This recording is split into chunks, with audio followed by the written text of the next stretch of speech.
Hello and welcome to Sunday Brunch. I am your host, Mmmm. It is such a pleasure to see you all here today. And I happen to have Lance from the Outcasts Creative here with us. Hello, Lance. I think your mic is there. We go. How are I'm you unmuted. today? I'm. Oh, hang on. I've got to mute our stream because it's there. We're going to hear ourselves talking. There we go. Mhm. Um, I'm very well, thank you. Honoured to be standing in for young Russell, who's not available today, presumably. Um, Yes. Well, it is wonderful to have you here. Honestly, you and I have been collaborating over the past, maybe it's been about a year. yeah, probably. Yeah, I should think so. Because I came to know you through watching Lorena Creole's channel. There's a few of us that watch that channel, and funnily enough, Snorter Poopus, who's in our chat, was the first person in Lorena's chat that I ever said hello to. That's why I always remember their name. Oh, wow. How interesting. Well, let's say good morning to everybody who is here. We got Tom Jr. Jackson. Yeah, We hi are Tom. people, my collaborator, very good friend as well. Tom has his own channel as well. So do please check out Tom Jr. Jackson's YouTube channel, guys, for his fantastic reviews. He's doing a ton of holiday reviews, which are some of my favorite ones. So check that out. Thanks so much, Tom. And it's always a good morning to see you. Who else is here? And of course, Snortapoopus Q Burr. Snortapoopus Q Burr. Good morning. Just getting the first part of that name out is a challenge for me. I'm not sure I can always include all three bits. Well, hello, humans and other critters. Such a pleasure to see you here this morning on Sunday Brunch. I sure hope you brought your tea, maybe some biscuits, something to get you through the morning. So great to see you. Um, and also, Mikey Lito is there. Mikey Lito, and thank you for the super chat, Mikey Lito. If you guys are unaware, Mikey Lito says, "Good morning, and welcome, Lance, and hello, chat." Thank you, Mikey. I've seen Mikey in a few streams as well, actually. So nice to see you again. Absolutely. For those of you who have been watching me for a while, I just got monetized. So, Oh, I didn't know yes. that. You made 1,000 subs. Absolutely. And thank you everybody for your support for getting the channel to the monetization. Mikey Lito, thank you so much for the super chat. It's so great to get the super chat, Mikey Lito. I hope you were well this morning. There is so much to talk about that's going on in entertainment. Mikey Lito, such a good friend of the channel and a good friend of mine. And also check out Mikey Lito live on YouTube as well, guys. Joe Tyson is here this morning. Joe Tyson. Any relation to Mike? I don't know, but Joe Tyson says, "Good morning, and Lance." Well, good morning to you, Joe Tyson. I hope you were well this morning. It's another great Sunday. The Sunday before this big holiday here in the States, Lance. Kind of like the last free weekend you have before the Thanksgiving we celebrate here in the U.S. So I don't know where you are, Joe, but for everybody who's in the chat, I know you all are probably getting pumped up for the holiday. Darth Plato is here with us. Salway, Darth Plato. That's another person I've seen before. Good to Absolutely. see you. And Renz Tolentino is here with us. Hello, Renz. I hope you were well, guys. Check out Renz Tolentino's artwork. Renz is a very talented, hyper realist artist. So you do want to check out his work. He is such an impressive artist. So check out his YouTube and his Instagram. He puts his artwork on there and you can see just how incredible his work is. We also have Thalia. Hi, Thalia. How are you this morning? Thalia says, "Good morning, everyone." Morning. And we also have a super chat from Norwegian Kryptonian. Thank you so much, Norwegian Kryptonian. Wow. This is so generous of you. Thank you so much. Norwegian Kryptonian says, "Congratulations on the channel. Shine on." Well, thank you for your support, Norwegian Kryptonian. You are so kind to do that. I really appreciate it. And Joe Tyson says I can't remember, afraid not, maybe he's not. I'm not quite sure where you're located, Joe, but thank you for answering the question regardless. I so appreciate Norwegian Crotonian. This is so great to get super chats. This is so different. I've never gotten them before, really, except yeah, for I know, right? yeah, this is so different. Nice to be here for that. Renz Tolentino says, congratulations, on your channel and getting monetized. Well, thank you, Renz Tolentino. I so appreciate what you do by coming here to support our channel. And I'm so excited today to have you here, Lance. We've been talking about, doing more videos. I haven't even streamed the videos that I did with you already, but yeah, what happened to that? Well, they're still here. I still have them, and I'm going to start streaming them soon. But it is so great to have you on the channel here. You've been such a great friend and collaborator over the past years, and I so do appreciate your input in a lot of things, and also talking to you about different things that are going on, in entertainment. And for people who are watching, who may not know you or don't know as much about you, I certainly am glad to have you on here because I'd like to talk a lot about your work, which is quite formidable, and your interests and other things that are going on. And I do want to also say hello to Gary Bando. Sandwich Worthington says hello from the UK. Hi, Gary. Also in the UK, mate. I see there's a football symbol in there, so you must be gearing up to watch the World Cup. Absolutely. So it is great to see you as well, Gary. And so Lance, this is your first time here on my show, Sunday Brunch. Can you please tell everybody here a little bit about yourself? I've been an independent writer, director of film and theatre plays since the late 90s. I've done just done my 15th play, which ended a couple of weeks ago, called False Accounts. I guess we can talk about that in a little bit. And I would like to talk about it because it's about a very important subject, which is the Horizon post office scandal. And you never know, you might even get a few of the people affected by that scandal popping into this stream. So if they do, make yourselves known in chat. And I guess me personally, I've always been interested in tackling issues of social injustice.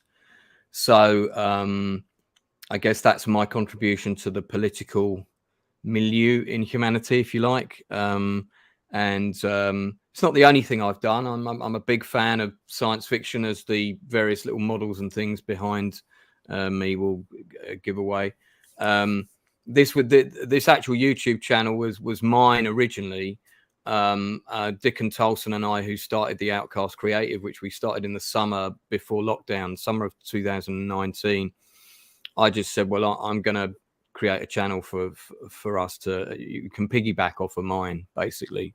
And anytime we've got anything that's relevant for the Outcasts, we can put it on my channel, as well as the bits and pieces that I want to do. And it's all to do with creative stuff, so it all links in fairly well. It's just I want to do more reviews and that kind of thing, but I always seem to time always seems to get the better of me. So I'd like to be putting out more content. We're not monetized yet, and I would really like to get there. So do please subscribe. The content that we put out on the channel is quite mixed. So some of it is commentary, like the sort of thing that you do about different pop culture shows and stuff like that. And I do watch an awful lot of stuff because I'm an insomniac, so that's how I get to sleep. And then the other content of the channel, the flip side of that, is it'll be interviews either within the industry or to do with projects that the Outcasts are doing. So the last couple of streams we've had have been very specific to that. So it's quite a mixed bag. I think it's also worth mentioning that I'm always open to collaborating with people. If you're a creative and you've got something going on, you're doing your first graphic novel and there's a crowdfunding campaign for it on Kickstarter and it looks really interesting, if it's something that I think I'd be interested in, I'm quite happy to have you come on the channel and talk about it. I don't care whether you've got 10 followers or 10,000 followers. If it's something interesting, as a creative, I feel as a collaborator, we should all try and occasionally, reach out to other people and pull them in and help them up a bit. So I'm all about collaborating with other indie creatives because our industry is very polarized. And as an indie, as is being talked about a lot on YouTube at the moment, it's great to see people like the guy who's just done the graphic novel that's gone through the roof. I just ordered my copy of it the other day. Gripper, is it Gripper? Right, yeah. Eric, yeah. And hello, Jamin D. I'm sorry, excuse me, Lance. Hi, Jamin D. Good to see you here this morning. Good to see you. Hi, Jamin. Yeah, so just it's great to see that there are now other ways that people, if they do the work and they're passionate, that they can get their indie projects off the ground, and we see a lot of that happening more and more. So we're all about that. Yeah, and me too. So there's a bit of an overview. Lance, it's just such a pleasure to speak to you, because you are someone who's in the industry. And, you know, you do happen to know a lot of actors, writers, directors. You are based in the UK, as you've mentioned.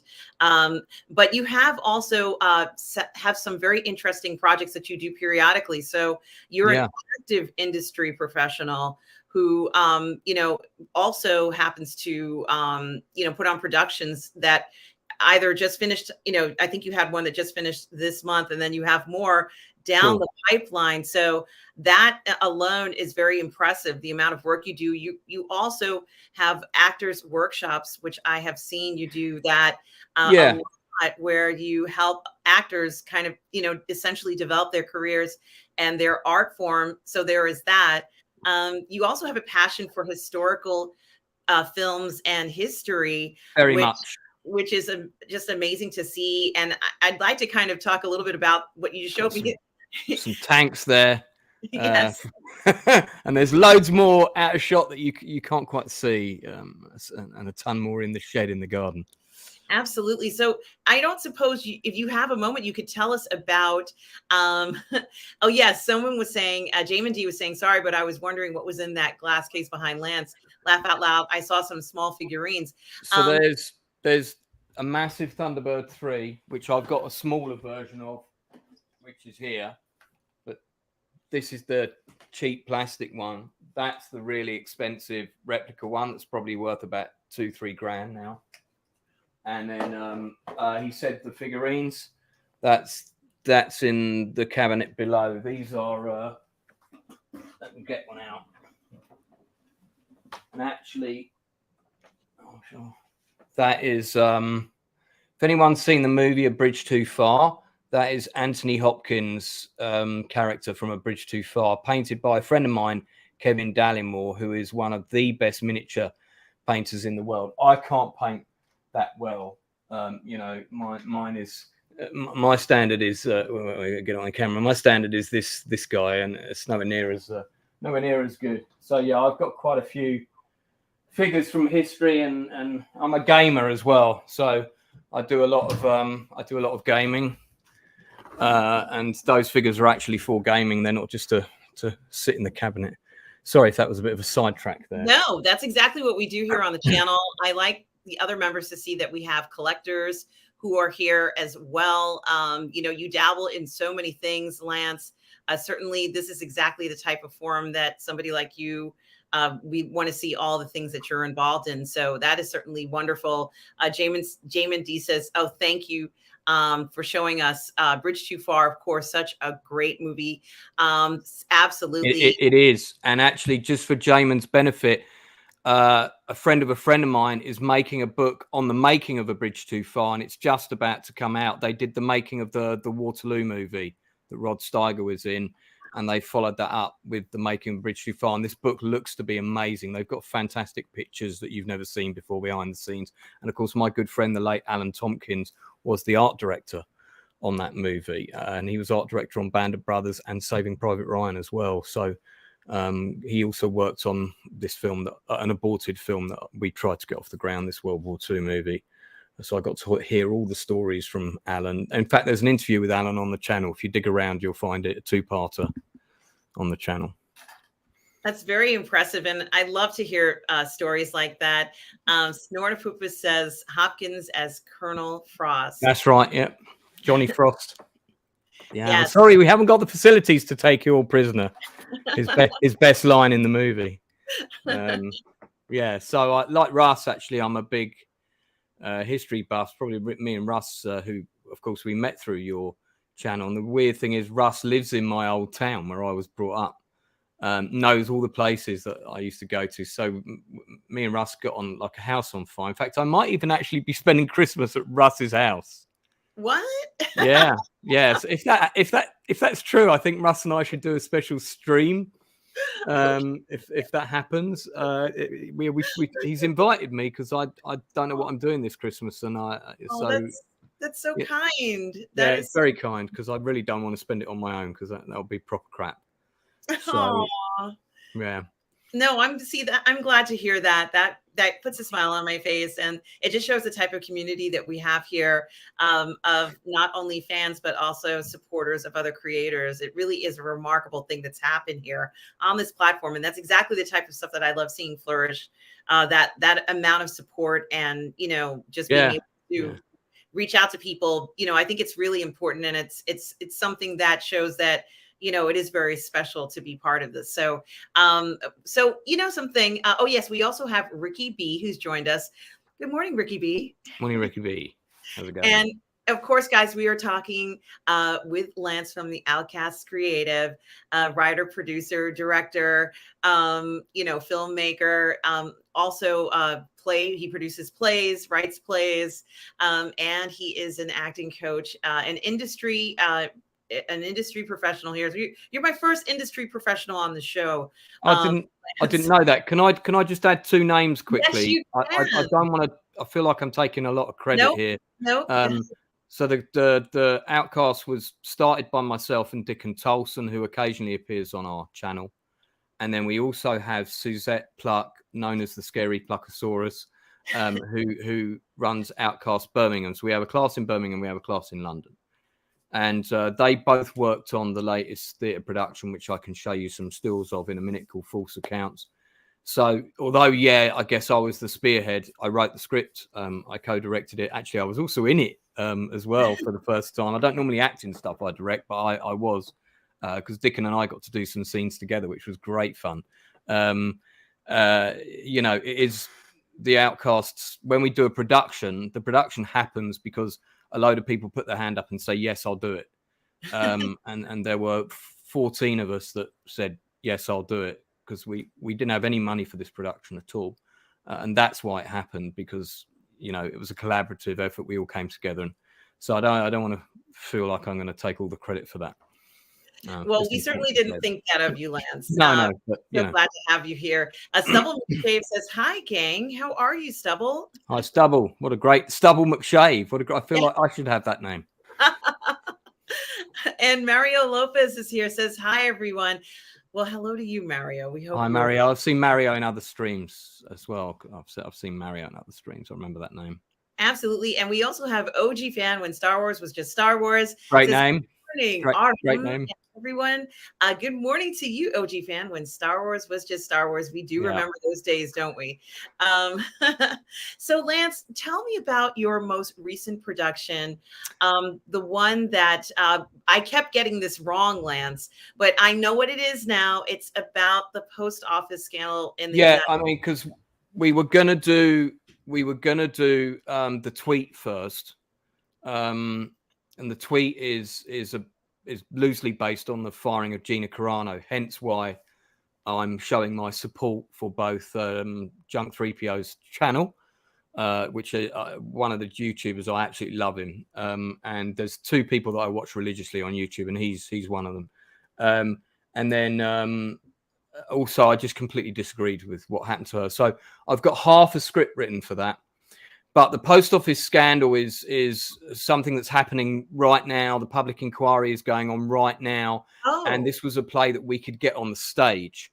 The tweet, the Gina Carano play, that's actually designed to be specifically online, because a lot of the scenes actually take place on Zoom or on Skype or whatever. Right. All these meetings between people flying back and forth. So it's designed to be a show we can live stream. And we are going to do it, I think, next year. The post office scandal, the play is called False Accounts. What most of your viewers watching won't know is that this is the biggest miscarriage of justice in British history. This is the programme from the play. Wow. And this one is signed. Now, you'd think that was signed by the cast, but it's not. This is signed by all the sub postmasters who were victims of the scandal. Oh my gosh, I'm trying to make it bigger. So wait. I mean, we're talking. I don't want to waffle on about it too much, but to give you some, everybody can see all the knickknacks I've got now, including all the board games and everything. To give you a perspective, Yes. we have post offices all around the country. I think you have them too in the United States, still US Mail or whatever.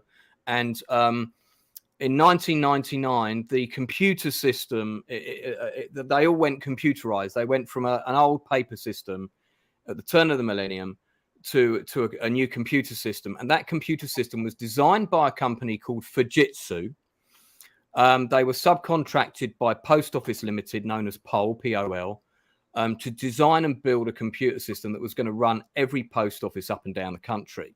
Now, Fujitsu knew that it wasn't ready. It was full of bugs and it could cause errors that would make money suddenly disappear, or amounts would double in transactions. So when a postmaster came to cash up their cash registers at the end of the day, what would happen is they would find that they were like 20 or 30,000 pounds down. I mean, we're not talking $500 here. We're talking huge sums of money. And what's even worse is that you see that a sub postmaster, the person who owns a post office, think of it like a small post office in a village, this kind of thing. They know everybody in the village. They're legally liable for any money that goes missing. So they have to pay back that 20, 30 grand out of their own pocket. And this happened to hundreds, now thousands of people all over the country. And some of them went to prison. One of the characters in our play is based on two people. And one of these women that it's based on, she was pregnant when she went to prison for stealing money that she hadn't stolen. And worse still, their legal team and their security team and their auditing teams were all incentivized to go after these people and get them and get their grips into them, strip their assets and put them in prison. They were incentivized to do that. So they had no incentive to find out whether these people were innocent or not. And when this became a national scandal, that it's been going on for 2 decades, finally these reporters, two reporters, Nick Wallace and Rebecca from Computer Weekly, her surname escapes me momentarily, they started running articles. Then it was picked up by a program called Panorama, and then it all exploded. And the full story of it is in Nick Wallace's excellent book, which is, I'm going to drop it now, which is this book, The Great Post Office Scandal. But the reason that I started following the story myself is because one of the postmasters who got convicted, in fact, it's the one who was pregnant when she went to prison, she was the spitting image of the postmistress who used to live up the road from me, and I thought it was her. And I thought, there's no way that woman's a thief. So I started following the story, and then when I was reading the story, I thought something about this isn't right. And that's when I took an interest and started writing an idea for a play. And it took a long time for the play to happen, but we've just done it in 2 venues, 2 weeks, 2 different venues, and loads of sub postmasters came to see it. And the reason that it worked so well was because I decided to do it as a satire. So we kind of set it up that the sub postmasters were the rebellion, and the post office was the empire. And we had things like Darth Vader music coming on as the leader of the post office came in, and she strangles one of the employees that doesn't agree with something that's going on. So there was a lot of Star Warsy jokes in it. And actually Jay's hat made its London debut on stage in this show. So, one of the characters wears it, you see. Yes, that is certainly a unique twist on something that, as you said, was 2 decades long. Jamin D says, Lance, may we know if you are reading, writing, or watching something, what is your go-to genre to delve into any given day? The first thing I will always look at on, let's say, Netflix, is I'll always go to the kind of true story drama section to see if there's anything I missed. So like, I really liked shows like The Serpent, about that guy that was poisoning and killing all those backpackers in Asia. Terrifying, but amazing piece of work. And stuff in that you know, in that milieu, I've got Netflix on over there, so I could just quickly get the menu up and talk about the ones that I've seen, and there's lots. And I like true crime stuff, but then, you know, the flip side of it is that I also like to watch Babylon 5, and you know, I love that show. To mention a classic old sci-fi show that I really, really loved. In fact, I liked B5 more than Star Trek at the time. Well, congratulations on the play. It just sounds so amazing, Lance. I wish I were there in the UK. You know, I definitely would have attended that. Shall I show a couple of pictures from it quickly? Yes, So please. I've got them ready, so maybe Yes. we could do that now before we. Yes, I would love to see them. And Tom Jr. Jackson says, wow, this is crazy. I'm amazed. I've never heard of this. Is there a documentary about this somewhere? There is. Tom, if you go onto YouTube and just type in the Horizon Post Office scandal, you'll see the Panorama show is actually there. You can watch it for free. There's another documentary being made. You can buy the book on Amazon. The book is well worth reading, particularly if you're a computer geek or you're into coding, anything like that. You'll find it amazing.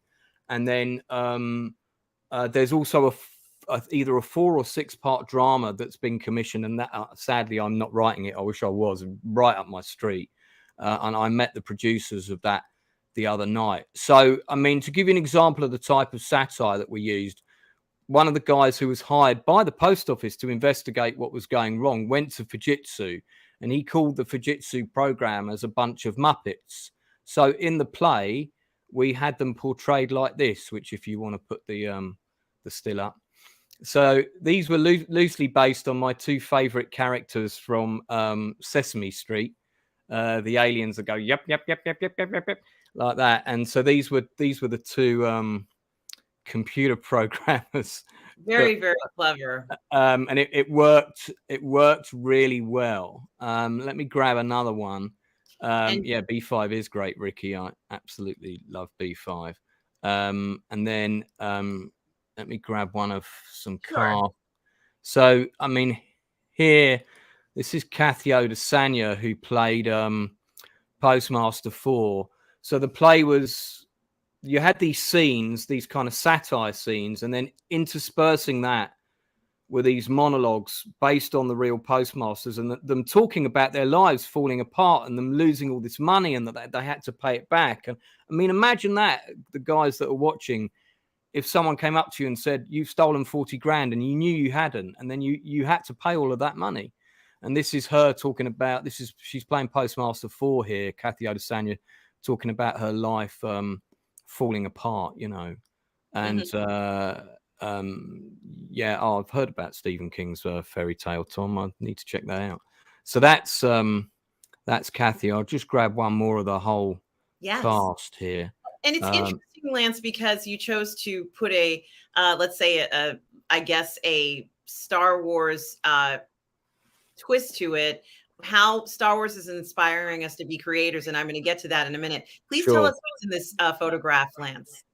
So this is on the last night, and we did the show in Birmingham and we did the show in London, and there were like 7 casts that were in both shows, and then there were 5 that were only in London and 5 that were only in Birmingham, and most of them were there on the last night. So we called everybody down to take a bow together, and so that's the cast minus the puppets. We had about 3 puppets, and then we then asked the postmasters who came to see the show that night to come down and take the bow with us. I basically said, look, the real heroes of this story are here this evening. You know, please come down and take a bow with us. And actually, there were more in the audience than I thought, and some of them had never even met each other before. Wow! And somebody took this photo. And there's myself and Dickon there. So it's me in the waistcoat. Dickon is just behind me looking like he's about to burst into tears. I look like I'm about to burst into tears because I nearly did. And the guy who's pointing to me, that's one of the postmasters. The guy behind me with the red checkered shirt is another one. And the Indian gentleman to my left is another, Vikram is another one. And there's Kenny behind me with the hat on, who was in my scenes with me, Kenny O'Connor, one of the Outcasts. And this is when you know, they just said, what you've done for us is amazing, getting the message out there, because none of the media picked up on this story. So just Jaculum, just to summarize this very quickly, this is a real scandal that took place in the UK over many years. It was completely ignored by the media, and all of these people lost all of their money. Some of them were put in prison. A lot of them got criminal convictions. These are some of the real people in this picture right now. And we decided to do a play about it, but we decided to do it as a satire so we could really go after the villains of the piece. And that's what the Outcasts creative did. So basically we took it on as a project, and we're trying to take it further now. So that's the plan, is to get it on more little theatres over the UK, do a little tour. So, you know, finding money for any independent creative project, always very difficult, as everybody knows. I think we're going to set up a GoFundMe for it at some point in the future. No doubt we'll do an announcement about that on the channel.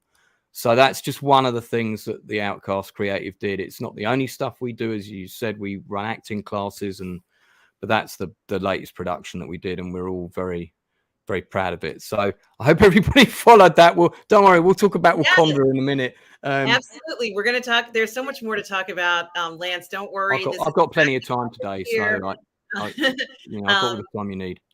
I also want to mention that Tom Junior Jackson has posted here just about the documentary for those of us who want to know a little bit more. Jack Lumen is here. Hi, Jack Lumen. Just got in trying to catch up in the context. I'm a little lost. I think they heard what you were saying, Lance. So welcome, Jack. Yeah. Paul Lockwood is here. It's Maria here. Hi, Maria. Maria is one of the postmasters. She's one of the postmasters watching right now. Hello, Maria. Thank you so much for stopping by. You know, we find this work that Lance has created and pretty much the Outcast Creatives has done to be extraordinary. And so it's really a pleasure for us to feature it here on this channel. Maria, it's very nice to meet you, and your story is very compelling. What happened? Thank you for stopping by and sharing, you know, all this stuff with us, Lance. This is really amazing, what you've done here. And I certainly have to say, I'm very impressed with it. I just wish I could see it. Maybe one of these days it will make its way here, Lance. But certainly it's inspiring what you're doing, Lance. And I do like that he decided to use kind of like an Empire and the Rebels, you said. Yeah, that worked quite well. It wasn't the only little genre thing we did. We did a few different things. Like I said, there was a nod to Sesame Street, and you know, and it tonally we managed it. We weren't sure, but well, I was pretty sure, but I think the cast were a little nervous that it wasn't going to work, but it did work, and I'm really glad that the sub postmasters loved it, because it was them that we were doing it for. You know, somebody asked Snorter Poopus Cube Mark 7, are the victims of this still awaiting restitution? A lot of them are. Some of them have not had their criminal convictions quashed. Some people have had some money, but I don't think there's anyone who's had everything back that they've lost, because the post office were taken to the High Court by 555 of them. They did a big court action. They're called the 5. I know, this is how big this thing is. I mean, when you watch the documentary, honestly, you will not believe what happened to Maria and Helen and Tracy and all these other lovely people, Nicola Arch and Janet Skinner, all these other people that I've met, and several of them are now friends of mine. I think one of the great things about being a creative when you want to delve into this genre, just for example, I was watching the Thai Cave Rescue 5-6-part drama on Netflix the other night. I had no idea of the immense complexity and courage that those divers had to do to get those kids out of that cave, and all the ongoing other problems that were involved, and the political problems and all that stuff. But that film gave me those sides of the story, and I accept that it's still a drama documentary. It's not all factual, but you know, I like watching those shows, because what will happen is I will then get interested and I'll do my own digging to find out a bit more. But what those men did to get those kids out of that cave was nothing short of absolutely incredible. Well, if I remember correctly, Lance, I believe one of them lost their lives too. Yeah, a Thai Navy SEAL who was a much loved individual. When he was transporting some air tanks, he lost the line. That it's the only way you could get through this thing was by pulling on a line because it was so dark, and lost his connection. And then I think he got caught and he ran out of air. Yeah, very tragic. And the boys really honoured him though, which I thought was very lovely. But that's a fascinating story. I mean, it's, you know, these stories are worlds apart, but it's the courage of ordinary people that I always find interesting, and you know, I'm still in awe of these people that I've met as a result of doing this story. And Jack Lumen says he's still a bit lost, or she, but yeah, if they Google it, they'll soon get to grips with it. But it was a computer software error, basically, that was the problem. And the worst thing about it is that people knew that it was causing these problems, and they still let people get sent to prison, knowing that their convictions were unsafe, and there was a cover up. And that's the worst part, you know. That is the worst. That is horrible. But I'm so glad you brought this to our attention. And we certainly do have to be on the lookout for more of your productions, Lance, because they are remarkable.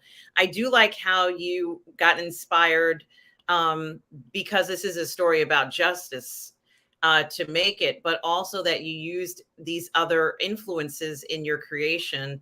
Like you said, the Empire, Sesame Street. I think that's very obviously very creative thing, and not a surprise from the Outcast creatives. Do something like that. And so, with that being said, I would like to talk a little bit about Wakanda Forever. Oh, damn. I thought you were going to say Andor. Well, would you like to talk about Andor first? I'd love to talk about Andor first. I'd love to talk about anything but Wakanda Forever, really. But we can spend a really small period of time.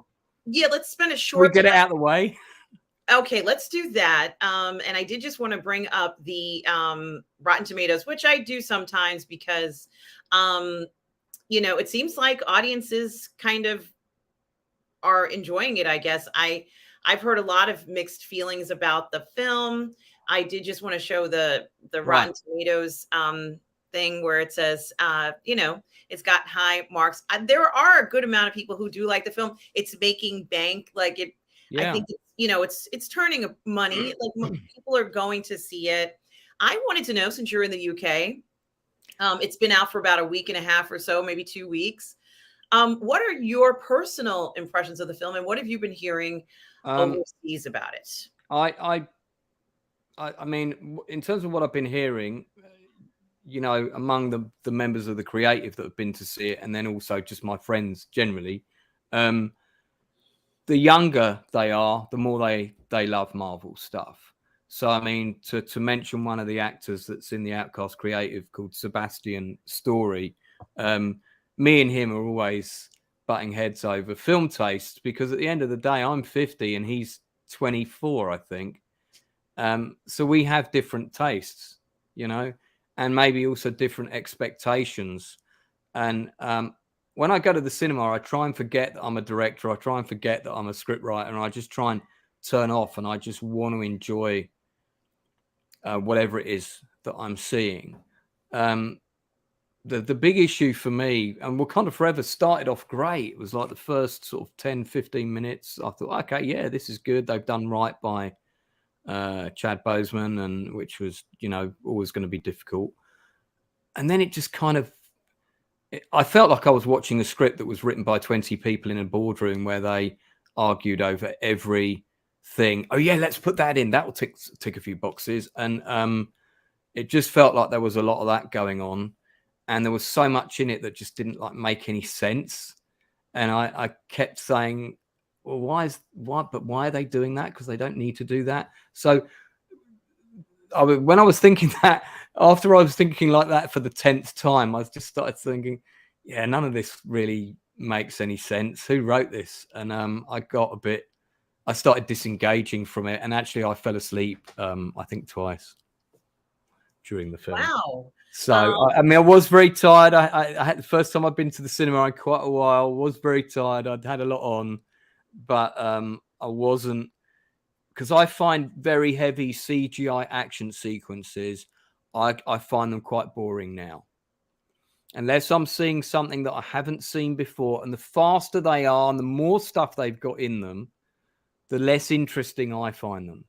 And that, again, that's maybe that's a personal thing, but like one of the best small action sequences of all time is the moment where Alan Rickman, playing Hans in Die Hard, the first Die Hard, says, "You were saying," as the lift pops open and Bruce Willis has to dive for cover, and he fires the machine gun and he shoots the guy in the kneecaps as he's running over, and that guy falls down and then slits his throat on breaking glass, and another guy gets shot in the lift, and then all the shoot the glass, and it's a fast action scene with 5 people in it, and maybe 3 or 4 guns being fired, but it's compelling to watch. And every time I watch that action scene again, I get goosebumps because it's so well directed, it's so well edited, and the stakes feel real. But the amount of damage that people can take, and I get that it's a superhero film. I'm prepared to give a lot of leeway on a film like that, but people can get thrown about so much and fall off cars and things. It doesn't matter how fast the car is going. It doesn't matter how tall the building is, because they're not going to get hurt. So I'm just like, I don't care. I'm not engaged. There's no stakes. There's no stakes. There's no risk. Therefore, there's no jeopardy. Therefore, I'm not excited. Therefore, this action is boring. And that for me is the problem I have with most superhero content these days, and unless it's got really compelling characters and a really good story, I get very bored very quickly. Now, listen, if people love Wakanda Forever, and there were a lot of things I liked about it, I do like some of the characters. I love the production design. I love the look and this kind of stuff. Great, and I'm sure kids probably loved it. I mean, I was talking to actor Jason Fleming the other day, and I'm sure he won't mind me quoting this, and we speak very regularly, and he said he took his kids to see Black Adam, and he said that the film had 200 million or something spent on it. I don't know what the budget for Black Adam was, but he said when he was watching it, it felt like they'd spent £10 on the script.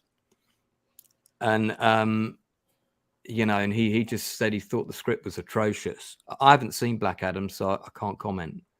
Well, I just want to say hello to Latoya T. Good morning. She says, "Good morning, brunchers." Morning. Guys, check out Latoya T's fashions on Coco Tulip. Certainly do check that out. And Latoya, it's such a pleasure to always see you here in Sunday Brunch. And also Rodney McKay is here with us. Hello, Rodney. Hope you are well this morning. Something, Lance? It is interesting to kind of think about how the scripts are different, and how what we're getting seems to be very different from what we know.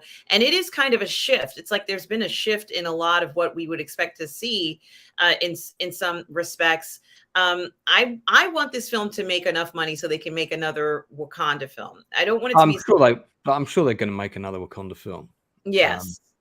Good. And the other thing that I was going to say is you're right about the production design in it. The costumes, Ruth Carter, who did the costume design, was just so incredible. And I think she even bested herself in this film. And I didn't think she could do that. I think anybody could do a better job or best themselves on what she did in the previous film.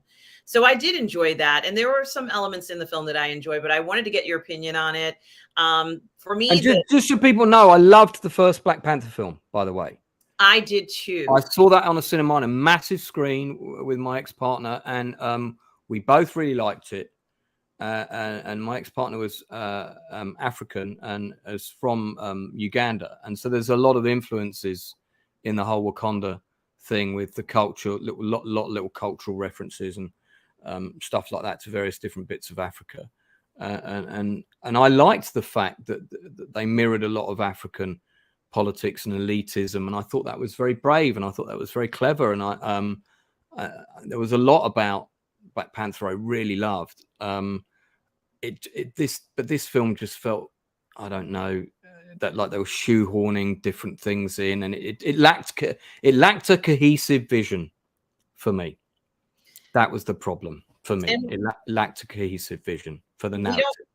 I didn't really prepare to talk about this now, and I'm not going to go into too much detail, but we all do know that another script would have been made had things been different with the unfortunate passing of Chadwick Boseman.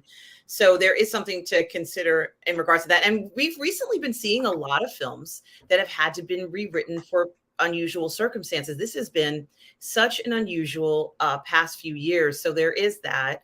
Rodney McKay says comic book films should have action as well as choreographed as the raid. And also that script that you were talking about, Lance, I've heard a lot of people mention Black Adam and how the script wasn't quite what, they were hoping for.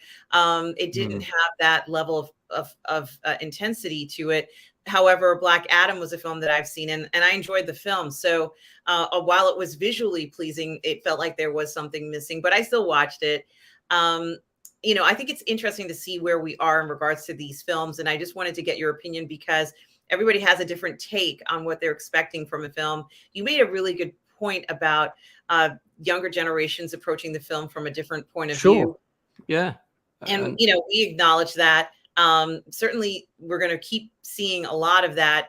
Of course, the attention is more focused, I think, on the older generation because we're the ones with the money that would spend money on the films and then to see it again. And maybe we might see it 2 or 3 times if we really like it. So that's a lot of money. And also we'll buy, collectibles.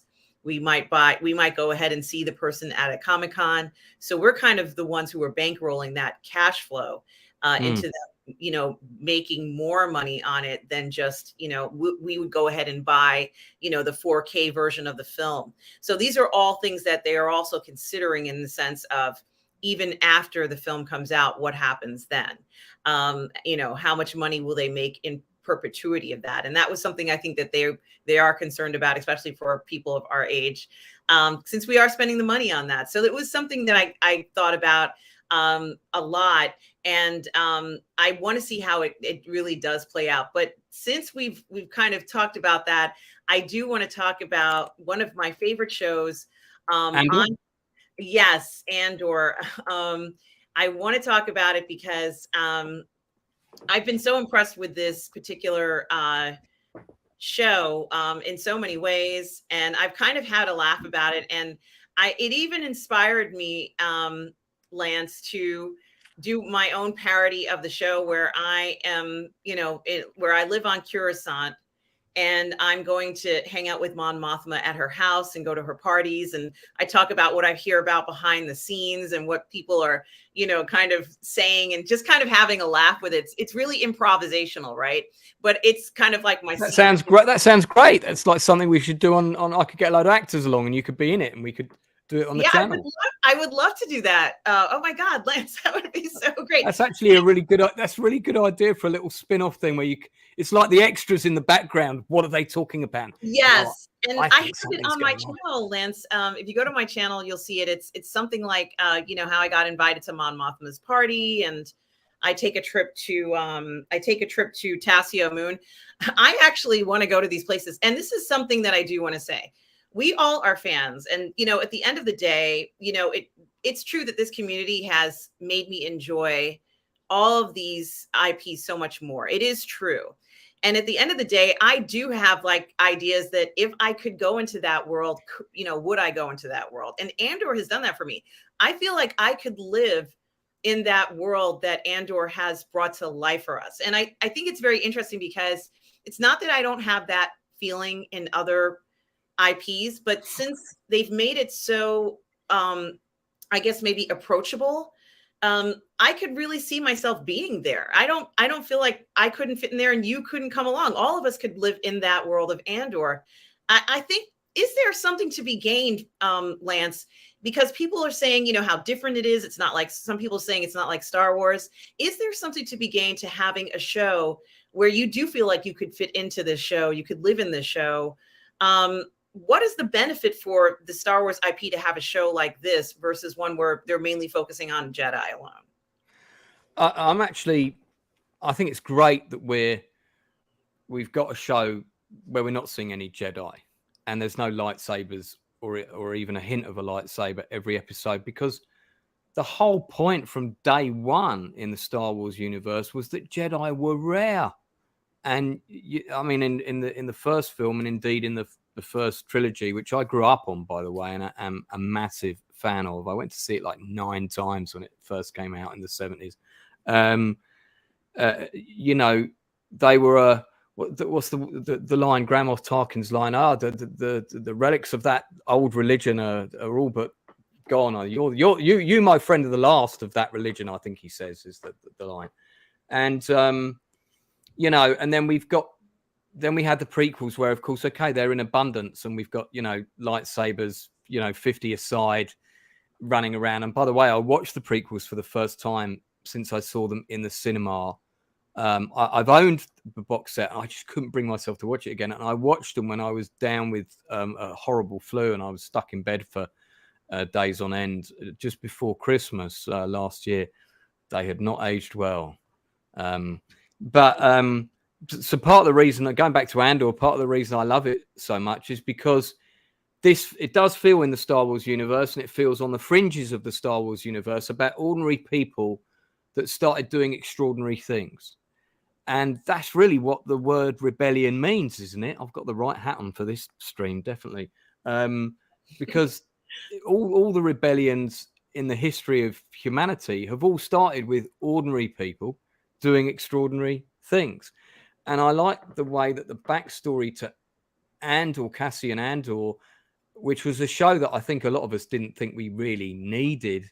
You know, do we need a show about this guy? We already know he dies, and why do we need his backstory? But I like the fact that he starts off as someone who you would not think was going to be at the forefront of the rebellion, and in fact his character still isn't there yet. He's still very much on this arc, and I like that. I like the fact that they're taking their time with it. I like some of the other characters. I like the action scenes that are in it for the most part. There's a few that have been a bit ropey, but yeah, no, I really liked it. Acting's good, standout acting's good. Some really nice British supporting cast in there. Duncan Powell, who plays Melchi, who was in Rogue One and leading the commandos in Rogue One. I've had the pleasure of directing him. Let me grab that thing. He was in my second feature film, The Journey, and this is the Blu-ray, and there he is on the back of it. See, that's him there. So and can just 1 second, Tom, can you please find The Journey on Amazon? Is it on Amazon Video? No, it's not. You won't find it. You won't find it anywhere.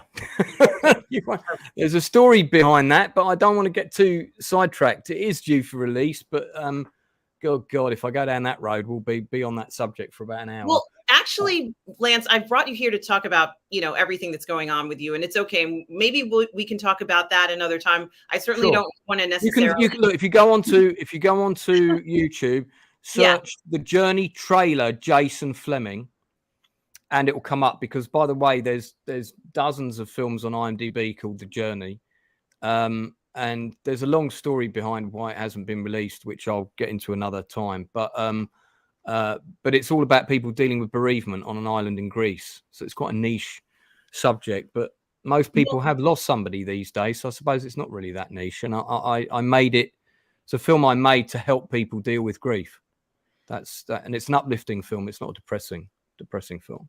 Well, we definitely have to check it out, Lance, and I'm going to add that later on to the description in this video so that people can find it. But what I wanted to say is that obviously the success of Andor is exactly what you said, ordinary people doing extraordinary things, but a lot of the success is due to the cast and crew. And great cast, great writing, actually. Yes, Stellan Skarsgård is I'm a massive fan of his. Phenomenal actor. Absolutely. I'm a huge fan of pretty much everybody in the cast. And of course, these are what we're looking at right now are maybe more of the, excuse me, some of the main, there's actually a huge cast in this series. There's a lot of people in this series, and they actually get a good portion of them get a decent amount of screen time. So it doesn't feel overly, one person versus another, does it, Lance? No, I like the fact that it's quite nuanced. In fact, my favorite character is the policeman who's trying to sort of do the right thing, the one who lives with the horrible mother. And that actor, is that him, Kyle? Yeah, Kyle. So he's great. Really like him. I thought he was English, actually. I'll confess. I thought he was an English actor. But he's fantastic. And I just love his storyline. His storyline for me is as interesting as Cassian's. And one of the best things they did with it was when he tried to team up with the woman. And a weaker writer would have just made that happen. And he would have been her lackey. And she turns around and says, "Get lost." And I don't want, and I like that female character too. She's a really good villain, very well written. The guy who plays her boss, who was in Game of Thrones, and he played the creepy doctor that brought people back to life and everything, who's another phenomenal actor.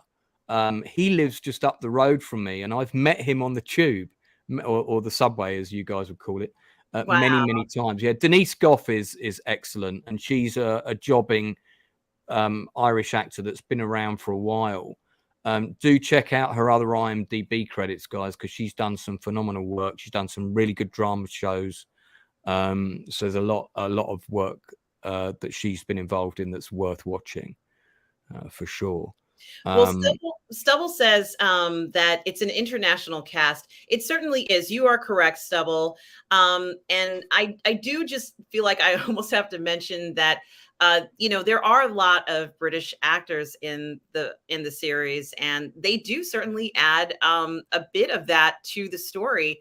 And I don't think it's a bad thing necessarily to associate the Empire or even Star Wars with British accents, but I think it's pretty cool. I think it's almost maybe like a cultural thing at this point, that many of the authority figures have a British accent. I love British accents, so I just put it out there. There, I said it. Well, but you know the story behind that, right? Yes, let's hear more about it. So George Lucas, when he was making the original trilogy, he wanted British actors to play all the hierarchy within the Empire because he wanted them to have this air of superiority, this air of aristocracy about them, and that all of the officers and the hierarchy came from like the upper class stock from the various systems. Yeah, sure, your average soldiers, and then of course you had your clones and all the rest of it would be recruited via different means. But the people who had positions of authority were supposed to come from educated backgrounds. So he wanted those people to sound like they came from a different part of society from everybody else in the film. So he basically went to RADA and the Stratford upon Avon theatres and recruited all the poshest actors he could find, Right, and it's the Royal Academy of Drama, I think. Yeah, right. Yeah. RADA's the one of the main theatre schools. I mean, Anton Lesser, who is the actor I was talking about earlier. Yes. An incredible actor, fantastic actor, jobbing actor for a long time as well. Great that his career is now soaring to the heights it so richly deserves. He epitomizes that kind of style. And again, you've got him in that role. And I like the fact that they've done that with Andor because it carries on that sense of continuity of the Star Wars universe. And I think a sense of continuity wherever possible with the Star Wars universe, which we don't always get, is really important. And for me, Andor, it's different Star Wars, but it does feel like Star Wars. That's why I like it. Yes, certainly. And I actually just wanted to pull up Anton Lesser's profile because I watched him in Endeavor, not just in Endeavor, but in a lot of series. And I've enjoyed his work. And this is the gentleman you said that you saw on the tube. He lives near me, a couple of stops up from me on the subway.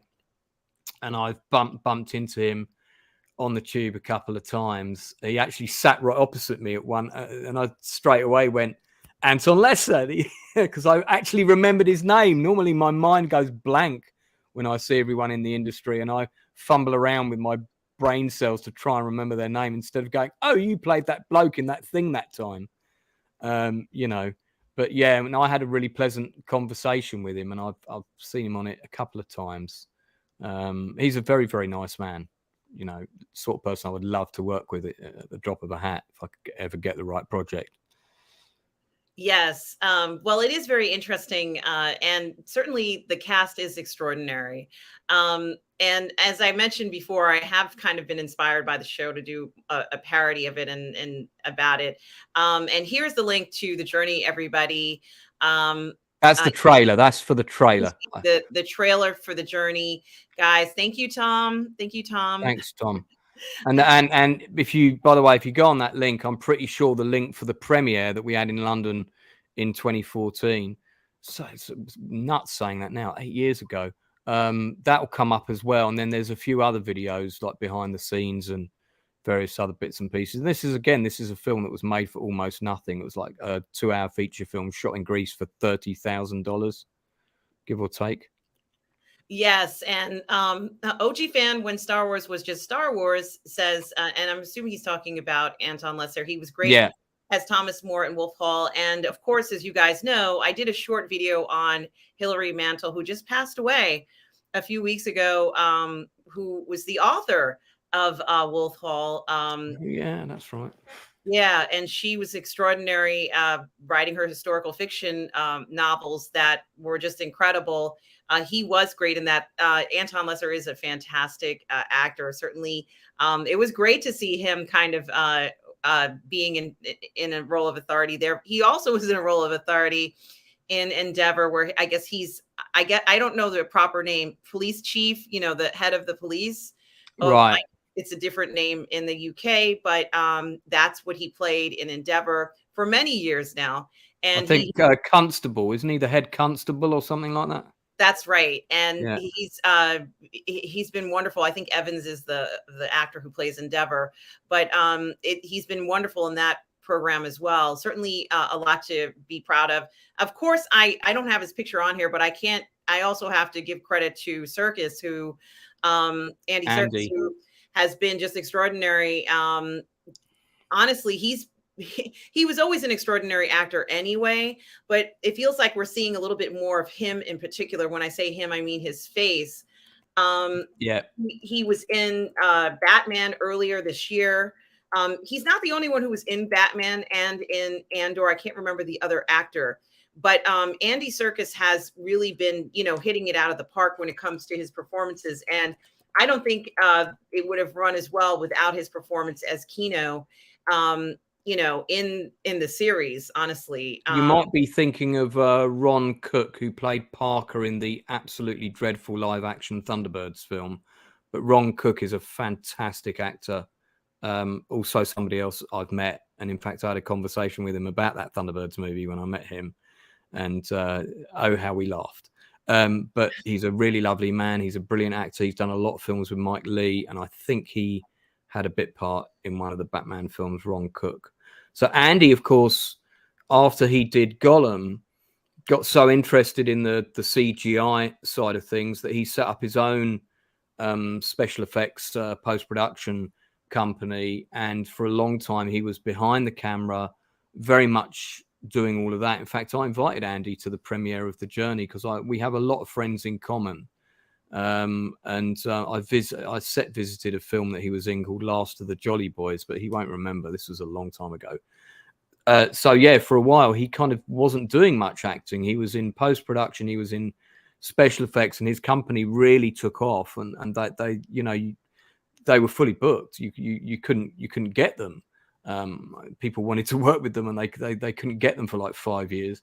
And I think that's kind of, I imagine now it's probably taking care of itself, and he can, you know, come out from behind the reins and do what he loves best, because I'm sure he misses acting. So that's probably why we're seeing a bit more of him now.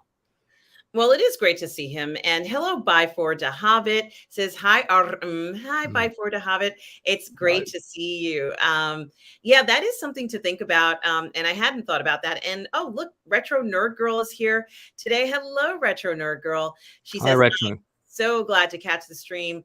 Guys, check out Retro Nerd Girl's channel. Her link is in the chat.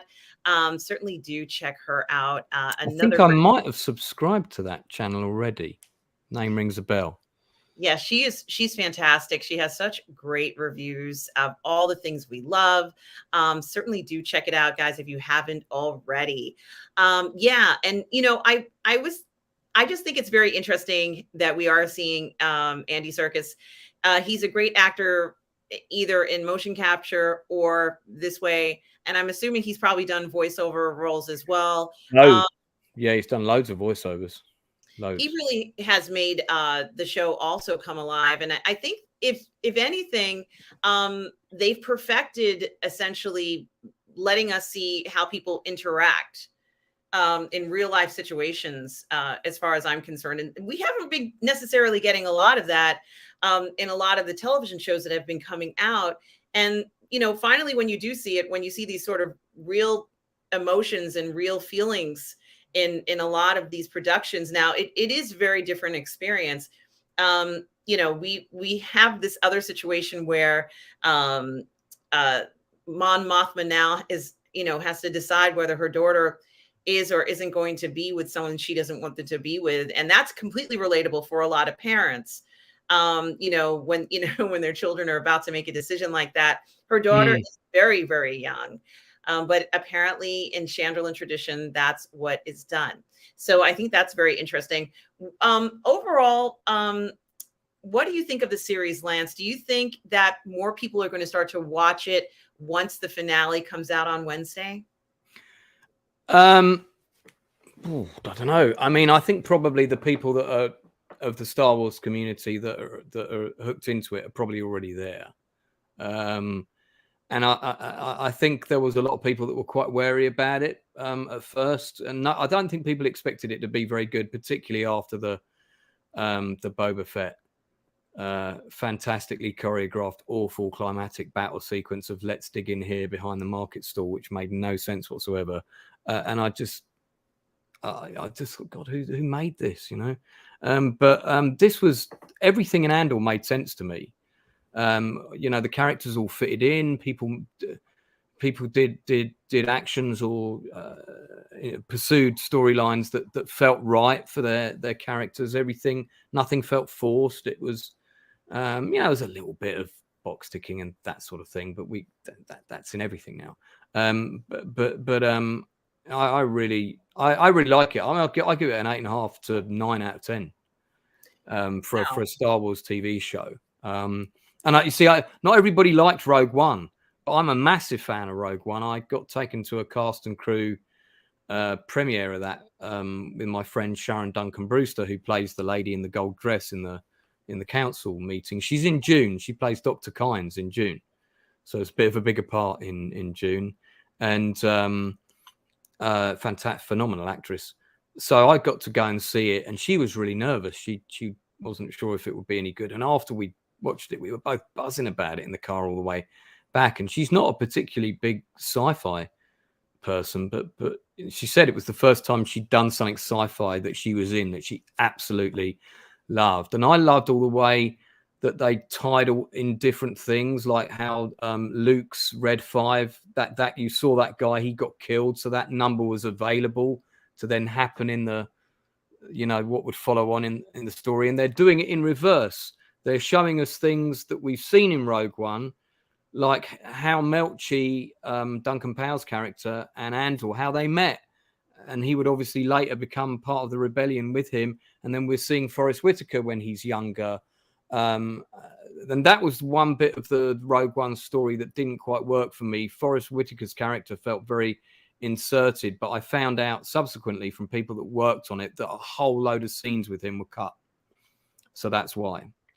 And there's quite a few different cuts of that movie that were made, and there was huge reshoot So you know, lots of different stories about why and what was put in and why, and that they wanted more action in it. But anyway, I really liked it. I was firmly on the, I think Rogue One was great. For me, Rogue One is the best spin-off Star Wars single movie that there's been of all of the single movies. And some people like other things, but that's my personal choice.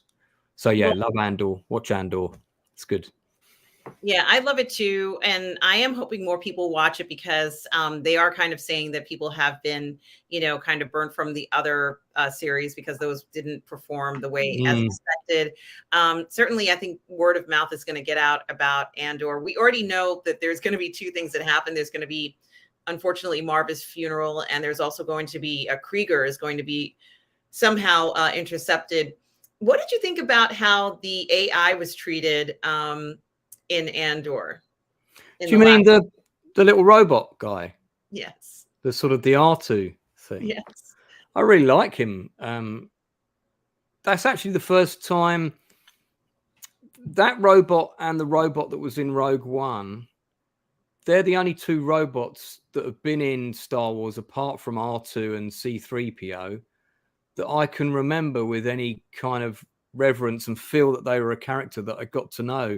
The fact that they made that robot feel very individualistic with very little was a credit to the direction and the writing. I thought was really clever. And then there's also some ethics over. They're going a little bit Star Trek with the ethics about how to treat AI and that sort of thing, which I don't think Star Wars needs to get into those cooking pots too much, because in the Star Wars universe, robots were always there as an invention to serve a purpose. So I don't know that in a Star Wars show we need to go down that road too much. There's great episodes of Star Trek that deal with that, and that's more their kind of thing. I don't want Star Wars to become Star Trek. I like Star Trek as well, especially Next Gen and Deep Space Nine. But I like my Star Trek to be Star Trek, and I like my Star Wars to be Star Wars. Star Wars should be the Wild West, and Star Trek is more the science sci-fi show for me. Well, I just want to say hello to Bonzo Kilborn. Hello, Bonzo. How are you today? Another great name. Yeah. Yes. Says at Positive Fandom, what's shaking mama? How are you? We are talking about Andor, and the final question that I really have about the robot is, you're right about how they're kind of putting these parameters about how we're going to treat AI. Some people have said that maybe that's the program that was loaded into K2SO when K2SO is reprogrammed. I think it was very interesting that night when that family friend came to the house and said, we've got to go now. Marva isn't here. And that was a great scene. Really moving. Oh my gosh. When he says, can we stay one more night? Can we stay the night? Or the guy says one more night. And then he comes out of the charging unit and kind of zips around and is kind of like a little bit back to normal because he doesn't want to leave. I think that was really shows that there's so much potential for these characters that we haven't seen.